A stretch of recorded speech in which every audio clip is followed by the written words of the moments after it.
আতশবাজি ও ফানুস উড়ানোর ফলে বড় ধরনের অগ্নিকাণ্ডের ঝুঁকি থাকে।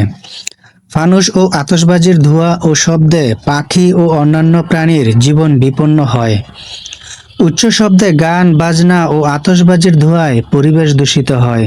ফানুস ও আতশবাজির শব্দে বয়স্ক ও শিশু বাচ্চাদের ঘুম ও অন্যান্য সমস্যা হয়। অতিরিক্ত হইচই, নেশা ও অপ্রীতিকর ঘটনা ঘটে, যা সমাজে অস্থিরতা তৈরি করে। বিকট শব্দের কারণে অনেক সময় আতঙ্কিত হয়ে পাখি মারা যায় বা তাদের স্বাভাবিক আবাসন ক্ষতিগ্রস্ত হয়। মদ্যপান করে বা বেপরোয়া গতিতে গাড়ি চালানোর ফলে সড়ক দুর্ঘটনার ঝুঁকি বেড়ে যায়। এটি বিধর্মীদের সংস্কৃতি অনুসরণ করা, যা ইসলামে অনুমোদিত নয়। এত কিছু জানার পরও যদি আপনার ভিতরে অনুশোচনা তৈরি না হয়, তাহলে আতশবাজি আর ফানুসের তাণ্ডব চালিয়ে যান। মনে রাখবেন, কোনো প্রাণী হত্যা হলে এই প্রাণী হত্যার দায় আপনারও।